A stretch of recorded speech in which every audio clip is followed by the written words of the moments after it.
bejam dwumedie no eto asonti oman hene kwabna sante aye krado a wode de obonkrata ne mozem no ne esesa wote ne nyina ebro online so aye krado ente no so ebabobo so e de ama enuano mu nyina wo mo a etwa ehwe nkane a ene sound ne bibia ho asem omo so aye krado na mada erabe ikra ne din e na arimi yo de osiesie manima no pai abrofudin na ya metankai mesu kura abrofudin Jemaima, aha, Jemaima Pacha no pay. Yes, Medase na wadrodro me. Yes, o my head. Obi can make up the Yasrel. Uti control. Obi can make up Yasrel. Yeah, no man found they be out Yasrel.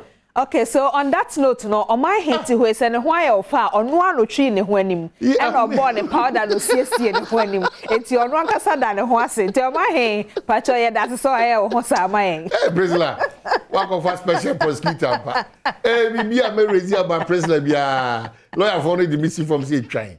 No problem. Lawyer, Papa. My maybe a lawyer, Papa. Let's not be fierce here, and now we are undertaking Abem with the Echo. Yes, say, Honty. Yeah, ever pockets and a crank. Yeah, what the Agnes did also do back in the Kenya Pojacoponas. Osha, need take good dear chassis and affair. Lady D, yo, and swabber to us with their mind. A Chelsea, I shall say, I don't know. And you want to say Thursday, baby, we shall say 11th, a quarter. It would in Adom crowd, you wanted to marry, stick a crowd on Pumka Crown, have a bear 7:30 on we answer traffic in your no relax a driver as this year. But more than us will do a drum 8:30 because any Nigerian in I shall say. But more than and coffee for excuse beyond traffic also a simuntem. Ye pesi esesa Ghana dia ye su ni ye ban ni ye ne ye eno ampadu ka se bi kire no ampadu ka se bi kire me no ada o frame mo phone so say hey mummy ehwe bibi ye dia ye wo man mu ebe ma de pesi ye nsa ka no as o man no ebe ye din na say kofi na de o da bi mummy ehwe bibi ye wo man ni mu nyesa de nyina pesi ye nsa ka as o man mu for ahoto asetena pa kwada kosuku adwuma wo ho hospitals how do you see akwan ho do ye say opportunities ye papa nyina no Kofi Ampadu ni hu nyina ne say de ye si ye enoma de said de ye si ye enoma yi pa de oh dabi ojidi say enkoyi because nkoda nyina su trutwa so di nkoda nkitin that's a mind there's something really missing. Nkwadan kitun kitin 8 9 10 6 omu nyina asua trodi na it means that a free fear ni nyina no abusuafo na nkasa dodo na edi tro na ye da tro su be a kire ba edi kwadan so pick every o ugodina teacher fo bi ni mu so amu de kon okra oba mountain so kra de na hwebe it is a yan kasa o man no ya to ye pahwi and ye kosa ntwetwede na obi e wo akoda o 6 years ono ehwe ne shebre de 18 ohwe ne shebre 19 ohwe ne shebre bibia ni ho akoye bambofobia na ehwesude bi ma obi se we na me hwehwe ade akọ why and then korani nyina akora da ne connection korani nyina wo pe connection shortcut to life koda o ye nkoda nso ne ye fapem onwo ne ye dachi nti omo no kra yes smarter than us as I say kati corners to make life o man no ye nyina ye hwe you from central for kopim wa odi dwa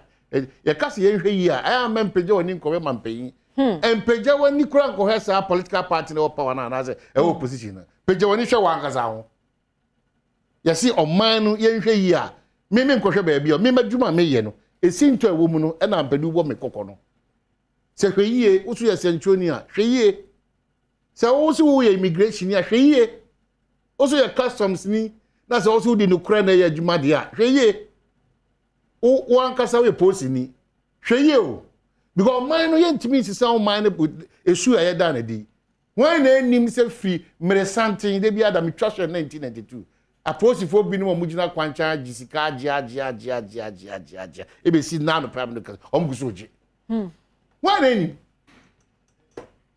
it is here near Bachiro Mana, sir. One name is a customs for the Duanano, or we are Kanasichi, or we are crock on the John business. One name is a porter. movement nko ana ni na mo why na ni we enti minim sa na yankase enu ye ho sesere no ye ba na be dress ye ni kama ese mesi ho plaza dan wa dress ye ni kama ese no pe fa nchewe na ntwie na janan eni na wo se fefe kama utia so basa sa na Ghana yakoye why na nim say de ekoso senchofo no ya dwuma nim bi why na nim se ya na be ndie na pa mi kotu Kofi Ampadu Welbeck se ya pa na be ne dia ti mo mi hwe bibi ye o mi ye fom kura dodo ye fom Ghana sa e be wie no ye be fom Ghana sa Ghana da ne kwashoko wie na amafo take over wie a enche amanfrafo ne ba be Ghana ya kandifo okay enche bia o because nyoma ye Ghana japade nyina kra ye ton ma hoho nti enche bia o te Ghana na wo pasase ato age ubisa Lebanese na so ubisa India ni no timato asase o my say no dey asase wo eyi potem ho no aya eyi Kofi eje de ba onte misremu madaroma misremu a monhwe de ekosu mi say no Ampadu ka asache me onto me because me sisi say no me so esim to be e wo madwuma me yenim sentro adwuma no de oba adwuma no I need to sit up because I be pegana yi nko ade a me for bani nko to bi so iti e ka say ye kono de wa hwe adwuma wo ye wa na no da obi tope o tini ke mo topa o so o tope o hwe pe ne be aprase wi no mo ahye ro bag na fast o release man no nipa no ko du fi o be pepe ne gare ene engu bi adi ni business obi e pe na pe na e pachai na mo me be ye o mo ma ye nhwe ye wo obi auto taxi aba e caravan wada ne cargo ana o de twi ni o ma sa na taxi de twi form sa na asai uwi asika na ne nhwe mo ma nhwe ye o adwuma bia wo ye bia wo man mu bia no mo me nhwe yi mo ma ye nhwe yi because ya tata wona ya manyo sem na che enso ye nyansa kire bia ana mo me nyansa kire ho ya tata mo che sa ye nyansa kire bia e de bia kro no wa ha o e de bia illegal yi o ana ghost names na nkasa omo fiti ya no ba no be ghost na names ni ko she ho wow ti baby a ye sa names ho adwuma oni amanfo na ye kana na mo di sika di na kwa mo se woni na ghost name na mo sa ba insurance fio na mbebu se ho na hunu suo ya na ye hunu suo no so what's the problem ye ntimi fa so ba we achieve hwi o ye ntimi fa achieve hwi nti de bia da me kan na mo ntiase me se nya ban sesaye o NDC beba ombeko MPP beba ombeko but say yen kasanso amwo omampanyin ni na pamfo na even though a pamfo ni bi wa omonye papa omabon square pegs in round holes omonjibe moye ba omo no say discretion anti say mampanyin fa ni we no so the san ono anasem ba ekotia yen enu nti na sese yen da suba ye papa edi yeah omamu for Ghana for per connection too much Ghana for you benefit from corruption in fact omani nyina ba crime scene ketase ne proyenti no omani nyina adwuma bia wuram bia animonyama ewo se wo ye Ghana ni wo ye adwuma pa ama omani Ghana oni obi kasa no anapa oni obi kasa opa adwuma o qualify ka chere se die na wo omani adu se die oni obi a se die oni obi a hwe adwuna nipa no ade nam se die oni obi a unya ba bi nko unya ba bi hye unya ba bi ntira unya ba bi mfa how do we build a country like enti me mabusuafo omo te afro amunimo bia no eche so mo hyebre na endia no no se die unimo bia ubehunu ade na me kwaro me ja me dama to sire dama na me die na me tibi fura kam trase o me timi fura kam gina se o man nya nhyehyɛ a nyina ho be hare yen you don't need to know anybody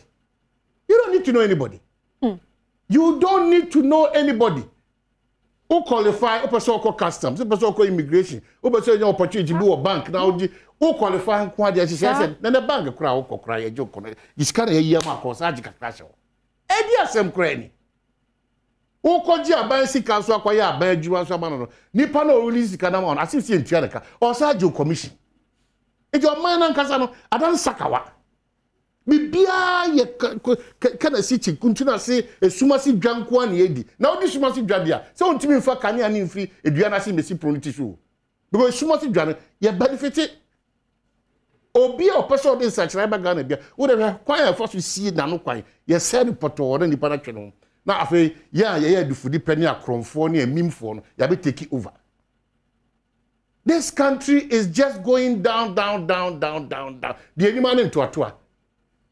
The any man into atua. One so they be out to. Also so check baby out. One so to our shemi. Also check Mason for Ditro, shoemaker for Ditro, tailor for Ditro, a dready for Ditro, businessman in Queen, a man paying for taking advantage of our vulnerability and our foolishness, or more capturing. It's your minor part and you want to Tredessa. Why? And then Ghana card. Yes, I extend the Obi anyhow could train DB. I come. Obi anyhow, be a sentence no more being out of Paco, 1 money pie 2, 3. I'll borrow 7. Become a cost pro bono. But obey we no review nani I am just animal review nani review ben a chess Ghana idea the my boy review nani tia best your best Ghana this year say obia free India and Czechoslovakia and whatever emma Mrs Ghana my English Premier say boy but Ghana mranti obia she the team jesse Kotoko House Olympics Co United Samankasi United Afro United Bichim United obi akran to omo ade akra bi da omo to bi da kohe paps ni na English Premier omo match of Manchester City Liverpool players ni na de opra then yiri kra ha nando omo ko beach omo ka nyina na Kotoko player ko onim ni baby crotty. If you don't promote your own also to other English Premier omo solid omo fit am quite solid. The people consciously and deliberately push that brand and the English Premier. And on money ni panya boafo now they that would do a league natem. League na rania any sponsor. Now uko stadium na kama sponsor. Uko stadium uko out born bi.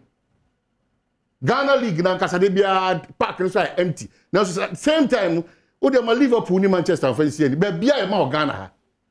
And a year cry say nipa na wa free mu no o Liverpool ni a o be kona o Liverpool fan club. Before there. Ya because we Jimmy say ya. Now our Kotoko no has ni Olympics ni kin face ane there. O kokro amutu na jeje mu. Oh that chain just be careful. O just can say conspiracy. There papers ni ye be kekeli.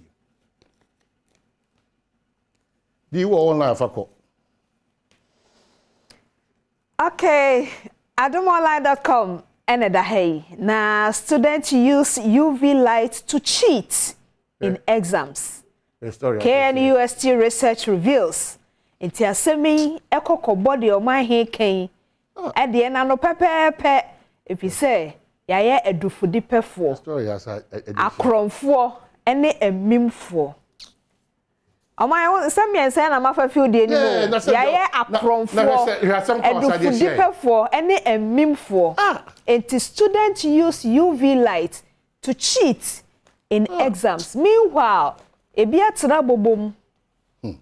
Esua de enso mu twae. Whatever it is no. Adomonline.com. 2 remanded for stealing Netco meters. Enti womo so ya kire won. Netco meter no makọ wie no so kosi oman he asem kro no aso fi se yaye akromfo edufudi pefo ene emimfo. Ya na nyina ewi omo. Ada Traditional Council explained ban on radio ada. And also what some Adom Kasia Mawati ase de entia ekoba ya radio ada asafotofia me afahye no ahemfo ne mpanifo ewo ho ama womo anye bie IGP reshuffles top officers enti owura dampare Dr. Enoda hey IGP machie wayen sakremu ewo ne mpanifo no emu Labianca case, don't hide behind people for your failures and deal with me, Commissioner of Customs to Special Prosecutor.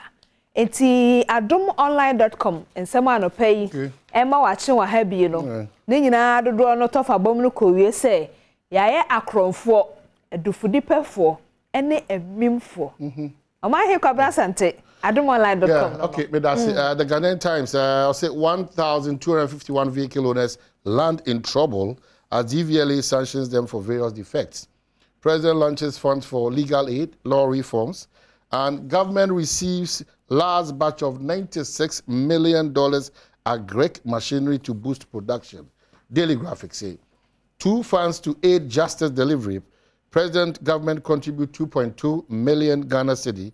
An attempt to discredit me will fail. Colonel Damoa to Office of the Special Prosecutor. and we must live within our means. We a graphic, a business stomach breakfast meeting omode atuja. The new crusading guide say government commits 2 million Ghana cedi to law reform and legal aid commissions fund and major boost for agric and wasem ewa. Stand up for journalism upon Kruma charges GJA president for journalism. Yeah. And then the Daily Guide say government offers 2 million support to legal aid law reform. Fitch confirms $3 billion IMF lifeline for Ghana. And agric minister commissions new farming equipment. And once more, the Chronicle na Chronicle anymore will say Atefua exposes NDC's crocodile tears over Ghana card for election 2024, and Agric Ministry acquires more machinery to boost farming. Anima La Bianca owner to face impeachment. And what's under the Chronicle, the Bokata also at the Abba. Yeah. MyJoyOnline.com so near La Bianca Asam Chronoa, so don't hide behind people for your failures and deal with me. Into Commissioner of Custom to Special Prosecutor, so me AdomOnline.com about one man near that. My mean that ha bath fair and so take La Bianca owner of Council of State. Petitioner demands after Office of Special Prosecutor recovered 1 million in import duties shortfall. Enti esa say La Bianca Rano or Council of Elders ho. Enti omo says wo abejokuo bim say Council of State, Mr. Mo Council of State na say utimi ema BBC kosode a na say ho no wo so office bia na unimu bia de beboa nti eno so eye de ebinom a petition just say wo ma kire ho krata so mo pese sa na esi enti myjoyonline.com no eno so ka ho inflation no so amane homle so a mekenka wo kase nim no eno so myjoyonline.com bo ho amane say July nim no edina aduasa ba ko chiriponso ohamu nchemu no enti Ghana no eno asemni Okay, so Lady D, yo, yeah, they see the near cow mouth for saying, I may have much now. Yes, ya will fear her. Name me best ya or castle bontenso. The people's cry, mouth full soon, it's your quackity almost sooner. Send a bay and penny for her Adom TV day. Na asem na da omanimu adeja. Ntinyame ya do much na. Omo hwe ye nim ye besia ho. All right.